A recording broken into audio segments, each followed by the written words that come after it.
देवी सुरेश्वरे भगवति गंगे, देवी सुरेश्वरे भगवति गंगे,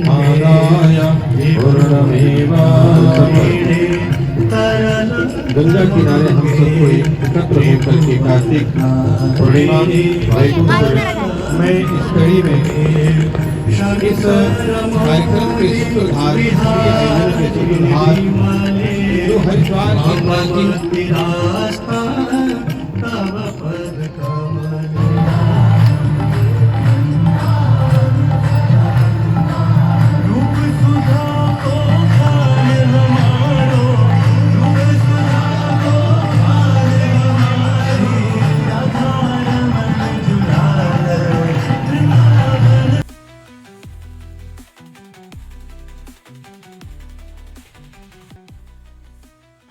आप सभी दर्शकों का पुनः स्वागत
में कई जो लोग घूम के आते हैं या जो वहाँ पे रहे हैं, जब वो यहाँ आते हैं वो कहते हैं हमको बिल्कुल एहसास ही नहीं होता है कि हम बनारस नहीं हैं। ऐसा लगता है उनको कि वास्तव में ये बनारस की ही आरती निश्चित रूप से इंट्रो में मैंने इसीलिए कहा कि यहाँ जब आरती होती है तो कुछ पल के लिए आपको भ्रम हो सकता है कि आप हरिद्वार में हैं या बनारस में हैं। वास्तव में तो उसके बाद जो लोग जुड़े और सप्तमी से जो ये क्रम चला उसके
समय में भक्तों की इतनी बड़ी संख्या, हाँ, मतलब एकदम से इतने जल्दी ये पॉसिबल हो पाया ये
तो मैं आपको बता दूं ये संवाद अभी सीधा वहीं से चला आ रहा है।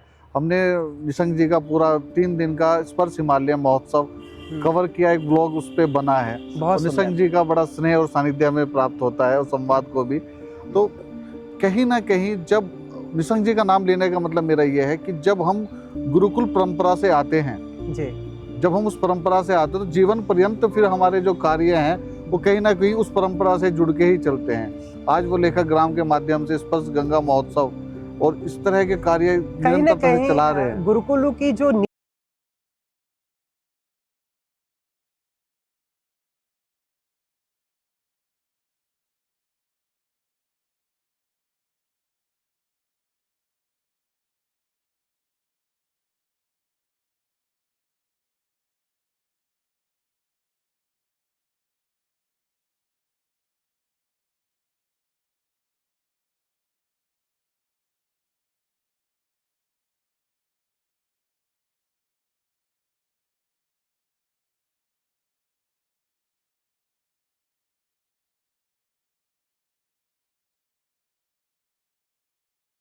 बहुत सुंदर बात है। इसीलिए तो जब अंग्रेज भारत में आए तो सबसे पहले सबसे पहला उनका प्रहार हुआ तो गुरुकुल परंपरा पे ही हुआ। उनको पता था इनके गुरुकुलों को अगर हमने नष्ट नहीं किया तो हम कभी यहाँ शासन नहीं कर पाएंगे। पर आज की तारीख में इतना काम इस परंपरा पे फिर हो रहा है। इस 11 वर्षों के स्वर्णिम काल के दौरान हमारी परंपरा और सनातन परंपरा में बहुत काम हुए हैं और निश्चित रूप से हम उसी ओर वापस लौट रहे हैं। तो आप जैसे व्यक्तियों की, आप जैसे महंत और आप जैसे महाराज जी की बहुत आवश्यकता है ताकि आप विस्तृत रूप से आपके गुरुकुल से बच्चे निकलते रहें और ये बच्चे जब निकल कर कल प्रथम व्यक्ति, प्रथम पंक्ति और राजनीतिक क्षेत्र में जाएंगे तो निश्चित रूप से आने वाला समय सनातन के लिए सौभाग्यशाली होगा। आपका बहुत बहुत धन्यवाद हमें समय देने के लिए और इस पूरी चर्चा के लिए। हमारा और संवाद का आपके लिए ये रहेगा कि हम अपना प्रयास करेंगे कि हम अपने स्तर से इसको फैला सकें और ये भव्य दिव्य स्वरूप ज़्यादा से ज़्यादा लोगों तक पहुँचे और ज़्यादा से ज़्यादा भक्त इससे जुड़ें। इसी के साथ बहुत बहुत धन्यवाद। संवाद चैनल को भी और दीपक भैया और उनकी टीम को धन्यवाद देना चाहूँगा और साधुवाद देना चाहूँगा कि आप लोग इतना शुभ कार्य कर रहे हैं सनातन को लेकर के, क्योंकि सनातन का अर्थ है जो सदा से चला आता है, सदा रहे।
हमने ये माध्यम इसलिए चुना कि जैसे पॉडकास्ट एक नया माध्यम है, हाँ। तो हमें चाहिए जब हम उस सनातन की बात कर रहे हैं जो शाश्वत है, तो हमें चाहिए कि हमें उस नए चीज़ों पे भी हमें उसे लाना पड़ेगा, क्योंकि आज की जो नई पीढ़ी है वो इन चीज़ों पे जाती है। बिल्कुल, ठीक है, क्योंकि भविष्य में जब हम 100-200 साल बाद बनेंगे तो ये पॉडकास्ट, ये संवाद, ये डॉक्यूमेंट्रीज, ये हमारे वेद बनेंगे, क्योंकि वो पीढ़ी इलेक्ट्रॉनिक मीडिया पे ज़्यादा होगी। बिल्कुल, तो एग्जैक्टली वही प्रयास हमारा है कि हम सनातन की बातें और सनातन के विचारों को संवाद के माध्यम से आगे लाएं। और मैं आपको एक चीज़ बता दूं, संवाद के लिए जितने खूबसूरत शब्द आज आपने बोले हैं, इससे पहले किसी ने नहीं अभी इतना नहीं बोला। हम सबके लिए बोलते हैं, ये बात है। बहुत बहुत साधुवाद, आपका बहुत बहुत आभार। हमारा प्रयास है ये। देखिए, जब विचारों का मंथन होता है ना, जैसे समुद्र का मंथन हुआ तो बहुत कुछ निकला, तो विचारों के मंथन में बहुत कुछ निकलता है, उसमें कई अमृत निकलते हैं, तो वो अमृत जब छलकते हैं तो समाज में पहुंचते हैं। बिल्कुल, देखिए आप साधु परंपरा के साथ आप इतना बड़ा काम कर रहे हैं और उस बड़े से काम के बीच में हमारा ये गिलहरी प्रयास है। नहीं, बहुत सुंदर प्रयास है ये, गिलहरी प्रयास नहीं, बहुत बड़ा प्रयास है। धन्यवाद, साधुवाद, साधुवाद। धन्यवाद।